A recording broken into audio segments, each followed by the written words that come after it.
We are now looking at the next great prophetic event. Look at my hands.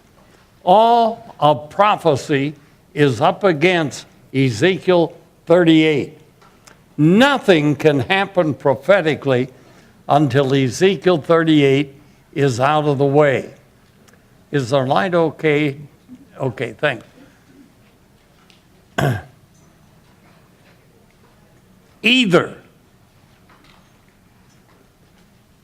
the world government will be Islamic, the Antichrist will be a Muslim, the world church will be Islamic, or, you got that, you're great, or God has to remove the Islamic presence from the world. Now, do you remember what Jeremiah 16 said?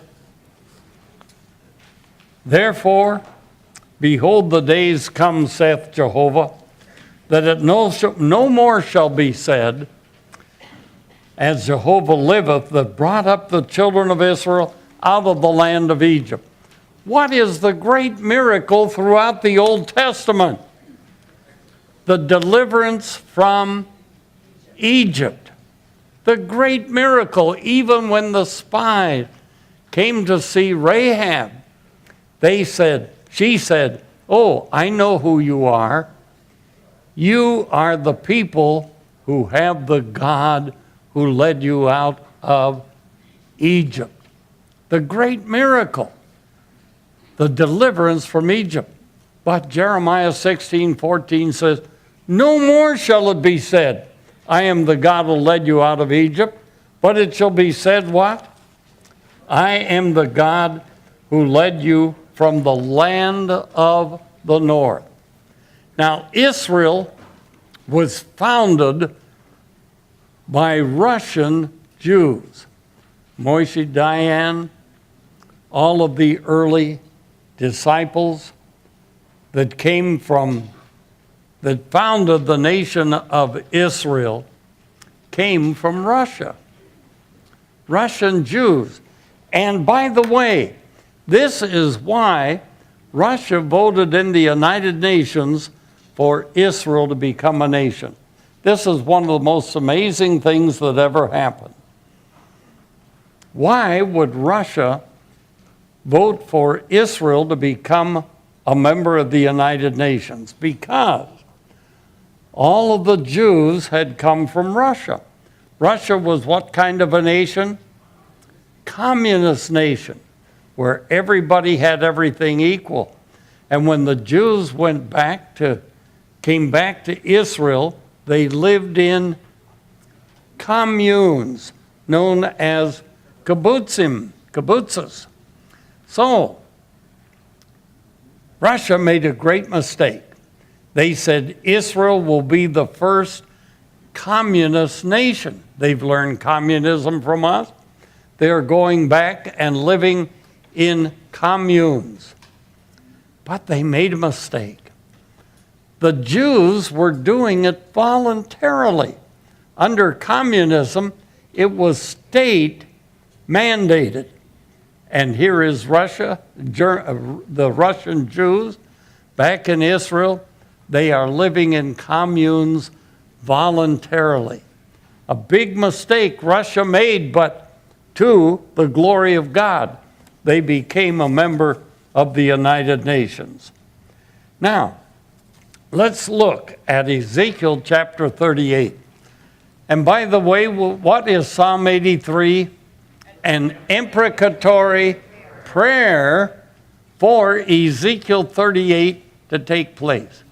Did any of you read Ezekiel 38 this week and pray that prayer? We ought to do that every week.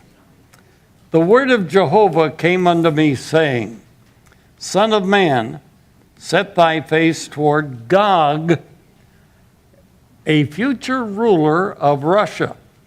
Right now, I would say Putin is Gog. I think we're that close. And of course, I could be wrong.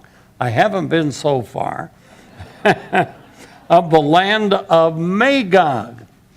Magog means land of Gog.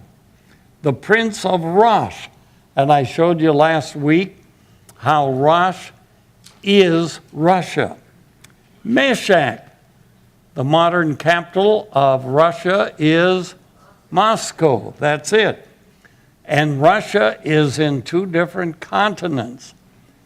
In the west, it is in Europe. The Ural Mountains divides it into the west and east. The eastern capital of Russia was Tobolsk. The western capital is Meshach or Moscow.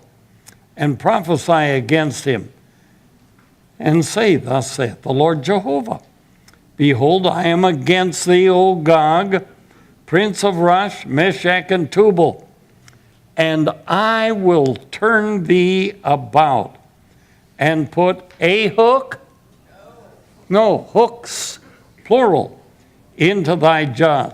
I'm often asked, Doc, what's the hook that you believe that God will put into Russia's jaws to come down to Israel? It isn't one hook, it's many.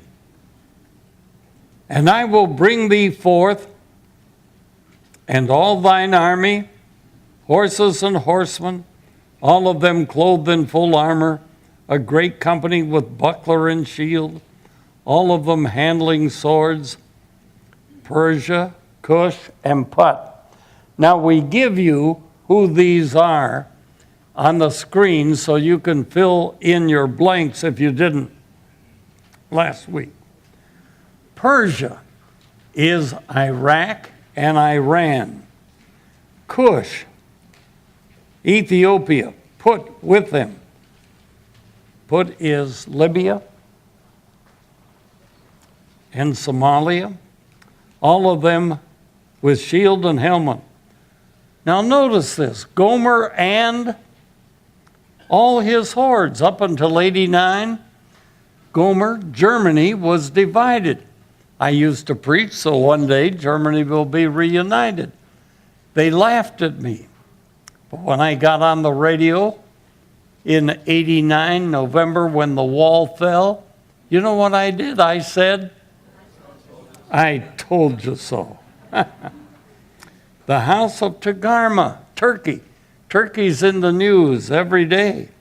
And the uttermost parts of the north, and all his hordes, even many peoples with thee. Now, Bill Salas says that Psalm 83 cannot be Ezekiel 38 because there are nations mentioned in Psalm 83 that are not mentioned in Ezekiel 38. But this covers that, even many peoples with thee. So that would include those nations mentioned in Psalm 83. Did you follow that point? Good. Be thou prepared, yea, prepare thyself, and all thy companies that are assembled unto thee, and be thou a guard unto them. The word guard is commander, or literally a supplier of arms. Russia exports just two things, arms and oil and gas. And it supplies arms to various nations, particularly to Iran. So here it is. And it says, after many days thou shalt be visited in the latter years. Do you think we are in the latter years now? Yes. Absolutely.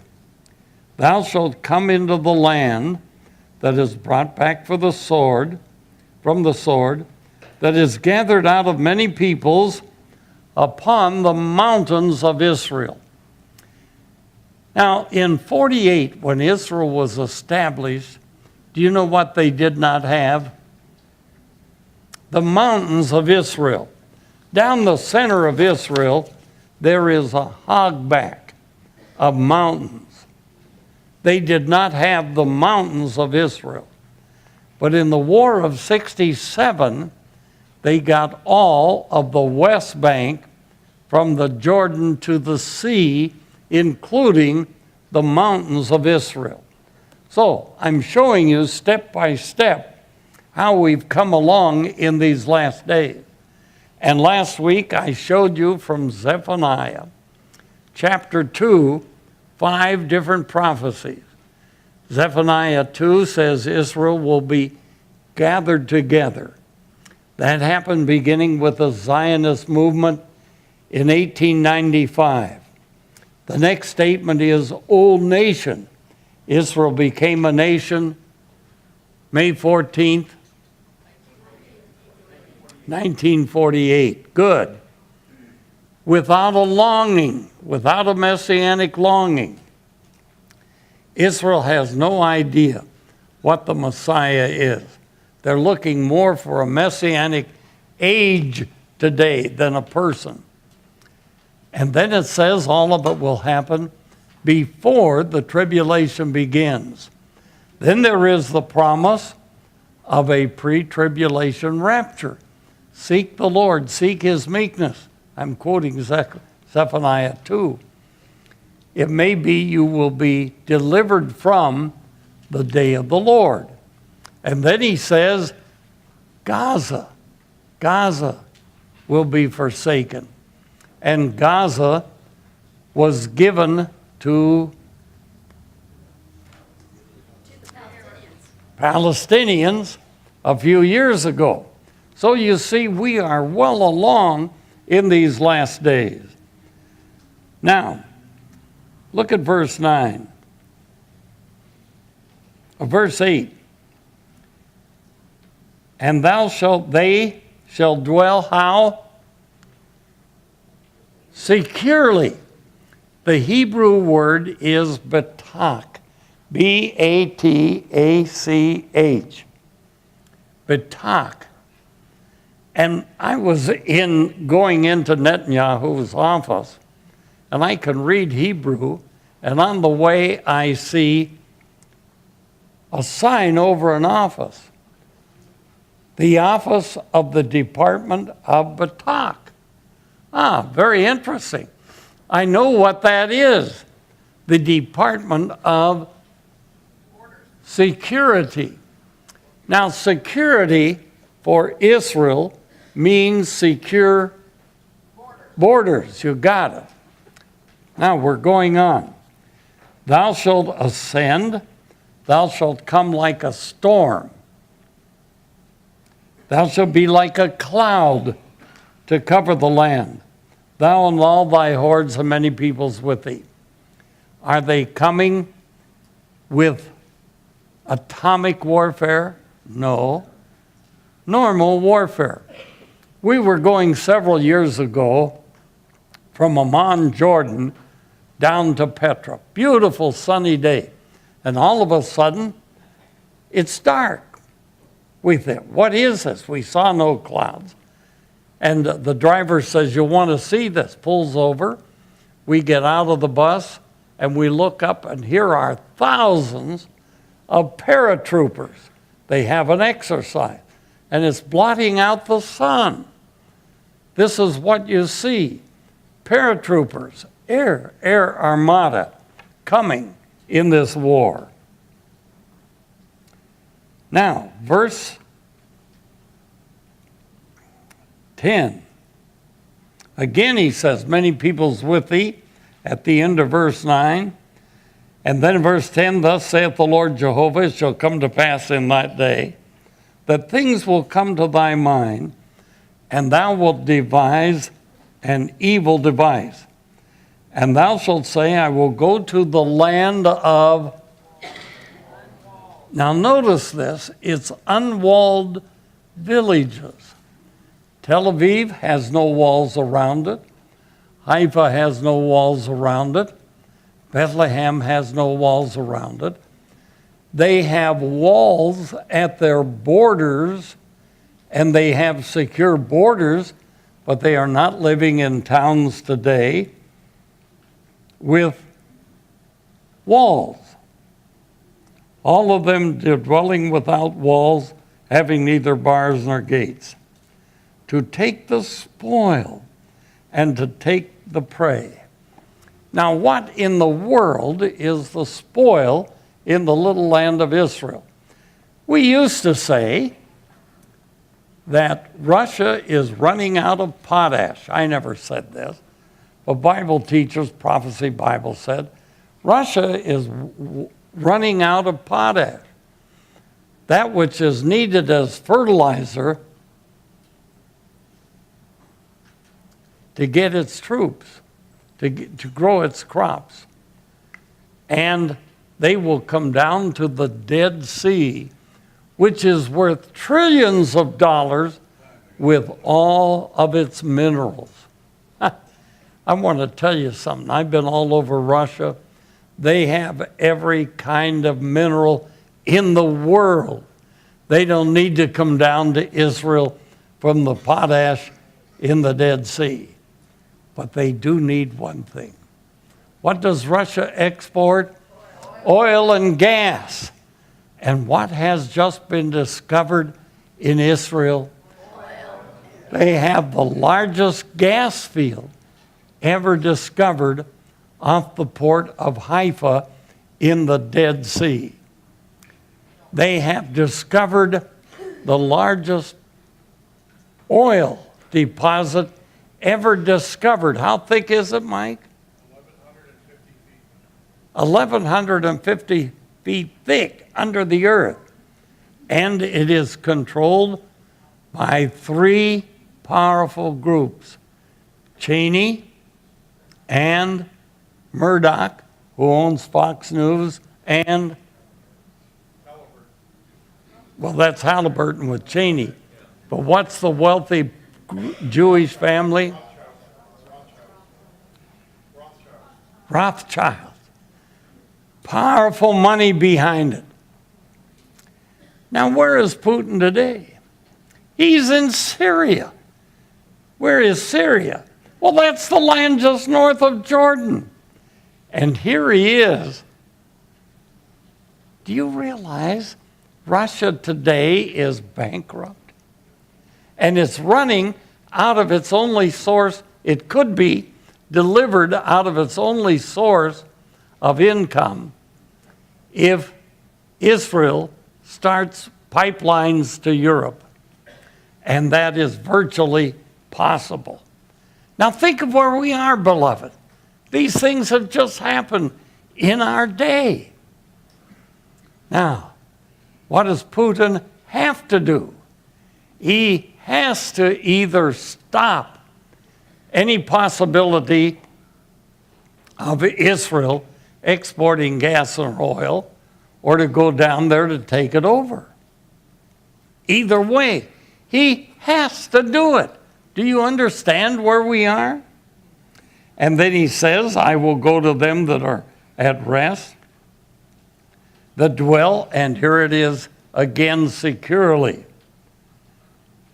having neither bars nor gates, to take the spoil, take the prey, to turn thy hand against the waste places that are now inhabited, and against the people that are gathered out of the nations, that have gotten cattle and goods, that dwell in the middle of the earth. Now, if you want to read about the resurrection of Israel, just go back and read chapter 35 and 36 of Ezekiel.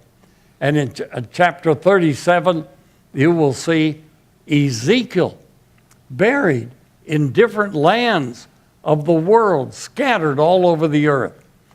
And God brings them up out of their graves. And it's a picture of the bones coming together, the bones of Israel. They have come from over 86 nations back to Israel and are a great nation today, dwelling securely. Now let's deal with that word. What's the nation north and west of Syria, of Israel? Lebanon. Israel has pushed the war with Lebanon up to the Litani River. That's a set border today. And Lebanon ain't going to fool with Israel again. The border with Syria is now secure because they have the Golan Heights. And in the Six-Day War, they captured the Golan. And that's where the oil is. Then the nation due west of Israel is Jordan. They have a peace pact with Jordan. Then you come down, and there's Egypt. And Israel, to get a secure border with Egypt, gave back the Sinai.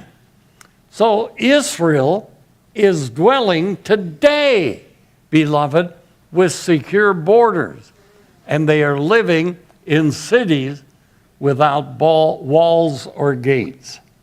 Now, that's the first of 5 reasons I give you in your notes today that this will take place before the rapture or before the tribulation. Now, when Israel signs a covenant with the Antichrist, what kind of a covenant will it be? It will be a shalom covenant, a covenant of peace. Israel is not dwelling at peace today, but it is dwelling securely. There's a vast difference. So this first reason, Israel dwelling securely, is what's happening today before the rapture or the tribulation. You got the first reason now? Israel is dwelling securely. Now, here's something, the next one. Why did they go down? To take the spoil. Now, Sheba, Dedan, the merchants of Tarshish.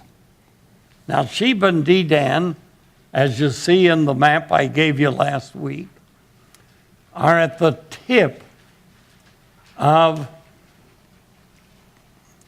the peninsula where the Arabs dwell, of the Arabian Peninsula. And we have in Yemen a port there. And that's where our ship got a hole in it, you remember? That's Sheba and Dedan. The merchants of Tarshish is England. Now, there were 2 great maritime countries, Spain and England. Now, how do I know this is not Spain, but England? Well, because it talks about the young lions thereof. Spain did not develop satellite countries that we call, what was this country founded on? Colonies from England. England was the great colonizing country. India, different ones. So the young lions out of England would include the United States. And this is the only place in the Bible I see a reference to the United States, a possible reference. And they shall say unto thee, hey, you come down there, we're going to go to war with you. No, art thou come to take the spoil? Hast thou assembled thy company to take the prey, to carry away silver and gold, to take away cattle and goods, to take great spoil? We issue at best simply a mild protest. Do you think that we might get a president that would so decimate our armed forces and would be willing to throw Israel under the bus, that would not go to the defense of Israel, if this happened? That could never happen to the United States, could it? Well, beloved, here we are. Here we are. Now, I've got a growing idea. It's not necessarily scriptural. When will our next president be elected? What date? In November, early November. But when will he take office? Not till January. Now, here we are with a very weak president, with a president willing to throw Israel under the bus. He's kind of playing out the clock even now. If I were Putin, when would it be best to make this invasion? Sometime, if we get a Republican president, when the new president is elected and when he goes into office, when Obama is still in office, I think that is a highly possible time. Now, if that does not happen, don't come to me and say I was wrong. Did I say it would happen? No, I said it's a high probability. So, my second reason for this happening before the rapture and the tribulation is the Western powers are still in existence. Now, are you really ready to dive into some deep, profound Bible teaching? Yes. Are you ready? Yes. Okay. I want you to turn to the book of Daniel, chapter 7.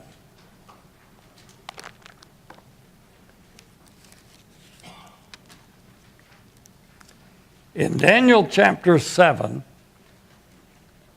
we have again mentioned the four great empires that were given to Daniel in chapter 2.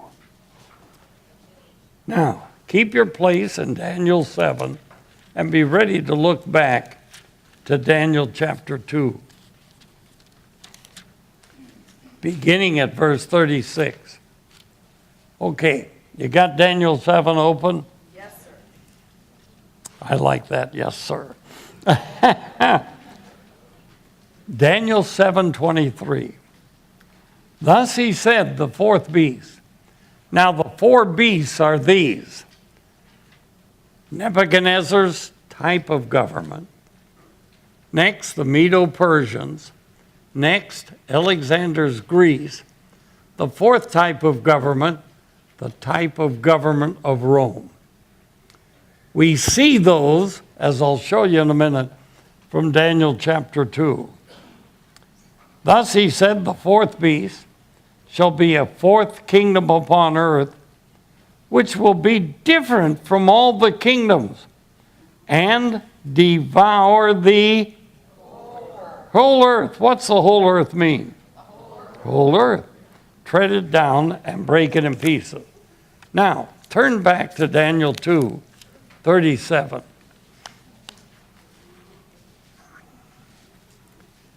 Nebuchadnezzar has a vision. He can't remember what it was. Calls for his wizards, wise men. They can't figure it out. But they call for Daniel. Daniel says, your dream was of a metallic image. It's out on the plain. It had a head of gold, arms and chest of silver, belly and thighs of brass, and legs of iron. Now, listen to the first one. Daniel 2:36. This is the dream, and we will tell the interpretation thereof before the king. Thou, O king, who's he talking to? Nebuchadnezzar. Thou, O king, art king of kings, unto whom the God of heaven hath given the kingdom, the power, the strength, and the glory. And wheresoever the children of men dwell, the beasts of the field, the birds of the heavens, hath he given into thy hand, and made thee to rule over them all. Thou art the head of gold. Now, if I held the globe of the world up, how much of it would you have to say God gave to Nebuchadnezzar? All of it. Did he possess it? No. That worldwide dominion then was given to the Medes and the Persians. They possessed more. Did they possess it all? No. Then Alexander comes on the scene, and he conquers even more. But did he conquer it all? Then Rome came on the scene, and it conquered a lot, but not all. But the day is coming, now Daniel 7:23, when the fourth beast will conquer it all. What do we call that? A one world government. Now, after the events of Ezekiel 38 and 39, Islam will be removed from the picture. It is the removal of worldwide Islam, as we're going to see in a few minutes. That will bring about a one world government.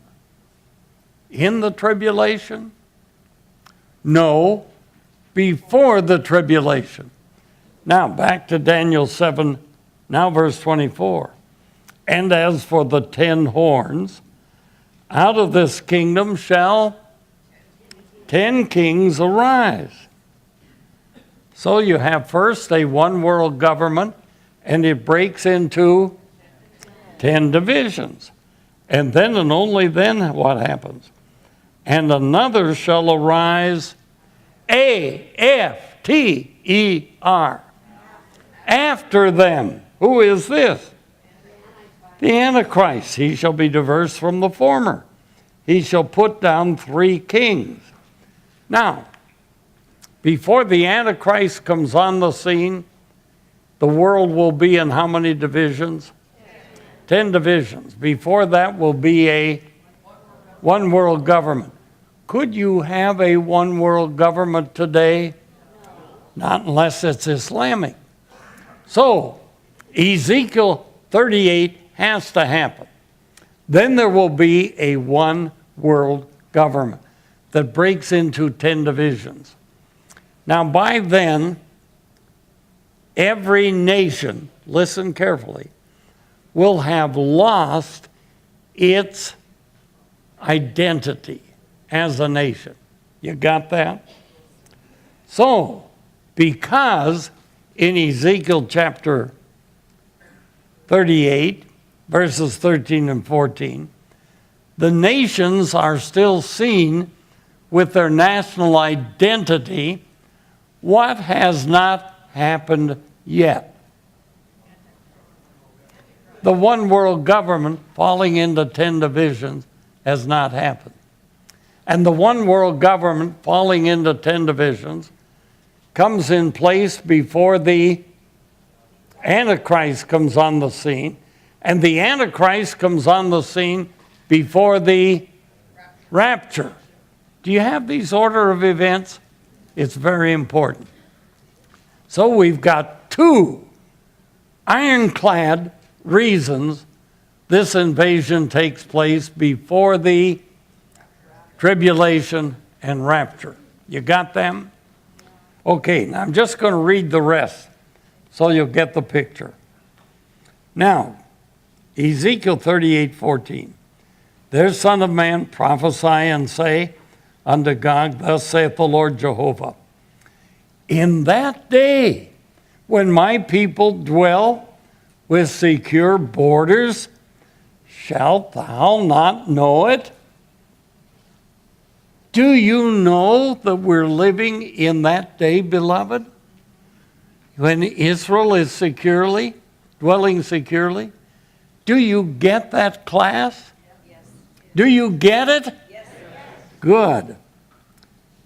And thou shalt come from thy place out of the uttermost parts of the north, thou and many peoples with thee. Where are they coming from? The north. Where is Russia? North. Thou and many peoples with thee, all of them riding upon horses, little horses. Well, you open the hood of a car and you say, how many horses are under there? We define it by horsepower. A great company and a mighty army. But it does refer not to nuclear, but to natural warfare. And thou shalt come against my people Israel as a cloud to cover the land. Air armada. It shall come to pass when? In the latter days. Are we in the latter days? You betcha. That I will bring thee against my land. Why?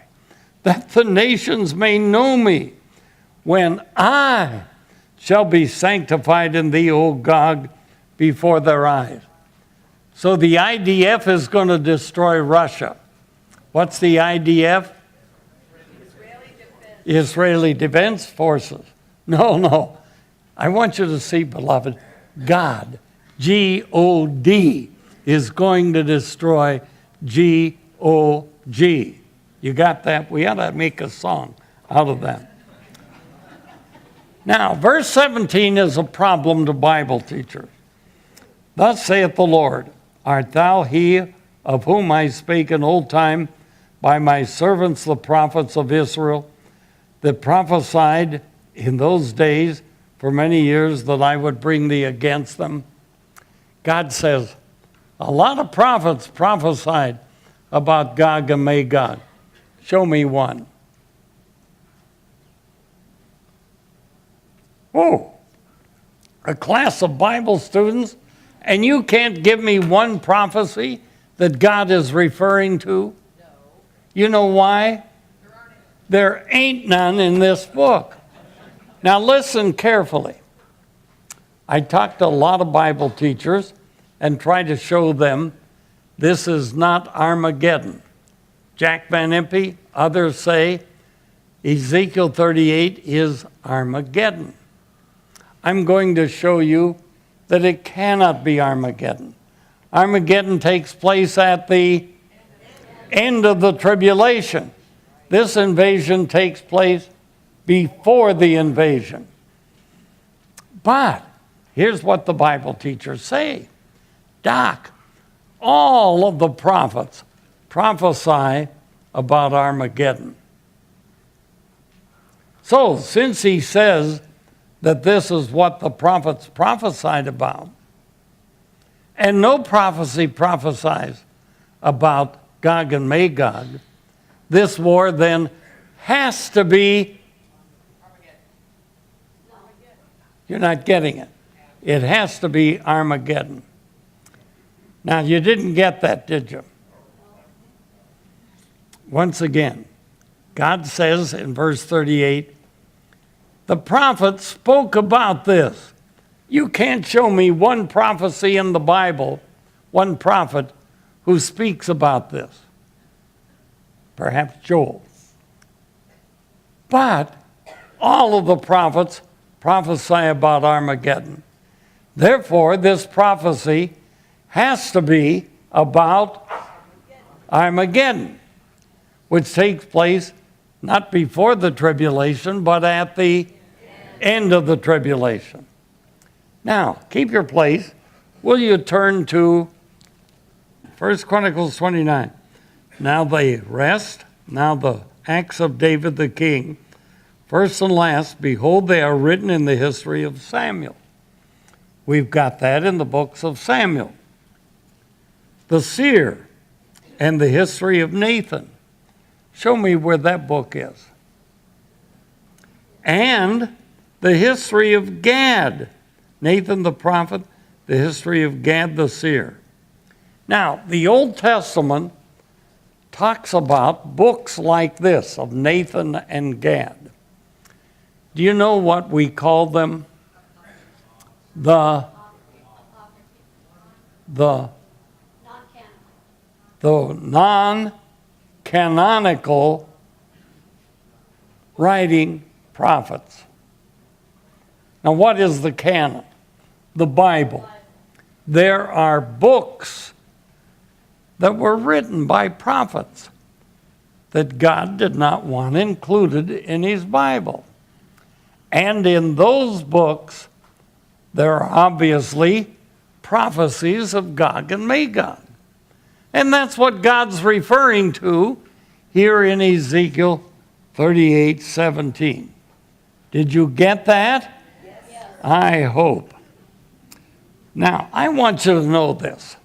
In the last 2 weeks, I teach sophisticated Bible students who want to know the depths of Bible prophecy. And 4 or 5 of us meet together, and we go over these things, everything in the Bible. But in the last 2 weeks, we've been dealing with what I'm giving you. And in 8 hours, we covered what I'm trying to give you in 3 weeks of Bible study. And we're just getting it. So I don't expect you to get, in these 3 weeks of Bible study, what I'm trying to give you. So I'm patient with you. That's why I meet afterward in the room to answer any questions you have. Now, you got verse 17. Now, verse 18. It shall come to pass in that day when Gog shall come against the land of Israel, saith the Lord Jehovah, that my wrath shall come up into my nostril. What's that picture? An angry God. You know what's going to make God mad? Or whatever makes God mad? A Hitler messing with Israel? A president throwing Israel under the bus? For in my jealousy and in the fire of my wrath have I spoken. You got an angry God here, beloved. Surely in that day, now here's the first thing, shall be a great shaking in the land of Israel, a great earthquake before the tribulation, before the rapture, when this invasion takes place. So that the fishes of the sea, the birds of the heavens, the beasts of the field, and all creeping things that creep upon the earth, and all the men that are upon the earth, face of the earth, shall shake at my presence, and the mountains shall be thrown down. The steep places shall fall, and the mosque of Omar and the Al-Aqsa mosque will fall to the ground. You got them? I will call for a sword against him and all my holy mountains, saith the Lord Jehovah. Every man's sword shall be against his brother. Now, what do you call that? Collateral damage. You remember when Gideon went against Midianites? He woke them up in the middle of the night, and what'd they do? They attacked each other. That's what's going to happen. When Putin fires a missile, Iraq fires a missile, that missile's going to turn around and come back at them. Did you ever shoot? Oh, we go down to the river, Guadalupe River in Texas. And Ken's oldest son has a lot of fireworks. And we sent a box there of rockets. And we sent that thing so it'll go out toward the river. And one day that doggone box fell backward toward us. Holy mackerel, were we scrambling. Rockets coming at us. Hey, that's what's going to happen to these boogers when they come against Israel. And with pestilence. What's pestilence? That's disease. And with blood will I enter with judgment unto them. Now notice the eyes here. I. And I will rain upon and upon his hordes and upon many peoples with thee, an overflowing shower. The tanks are going to get stuck in the mud. Great hailstones. Man, have you ever seen hail the size of baseballs? That happens in Texas. But hailstones, when God sends them, they're 100 pounds each. That's the weight of 7 bowling balls. Fire and brimstone. What did God send when he destroyed Sodom and Gomorrah? Fire and brimstone. And I will, who's going to get credit for it? Myself, and sanctify myself. And I will make myself known in the eyes of many nations. And they, many nations, shall know that I am Jehovah. And thou, son of man, prophesy against Gog and say, thus saith the Lord Jehovah, behold, I am against thee, O Gog, prince of Rosh, Meshach, and Tubal. And I will turn thee about and will lead thee on. Now the King James says, I'll leave a sixth part of thee. That ain't in the text. When God gets through, there ain't none of them. And I will cause thee to come from the uttermost parts of the north, and I will bring thee upon the mountains of Israel, and I will smite thy bow out of thy left hand, and will cause thine arrows to fall out of thy right hand. Thou shalt fall where? Upon the mountains of Israel. Thou and all thy hordes and the peoples that are with thee, I'll give thee unto the ravenous birds of every sort. They used to laugh at ravenous birds. There were none. We're going down one day along the Jordan River. Our driver stops because our guide says, we want to show you something. And over to the left, the ground was white with the ravenous birds that have returned to Israel. And they were eating at a garbage dump there. They're back. Thou shalt fall upon the open field, for I have spoken it, saith the Lord Jehovah. And I will send a fire on Russia, and on them that dwell securely in the isle. So God is not only going to destroy the armies, he's going to send a fire on Russia. Now you've got to remember that for next week. And upon them that dwell where? Securely in the isles. Islam is a belt around the world. Indonesia is the greatest, an island country of Islam. They're going to be destroyed.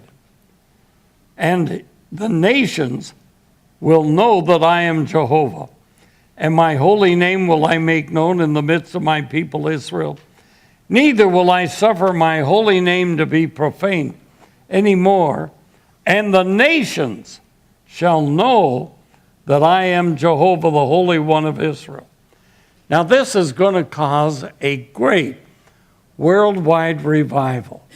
And we will see this because it's going to happen, as I'm going to show you about 1918.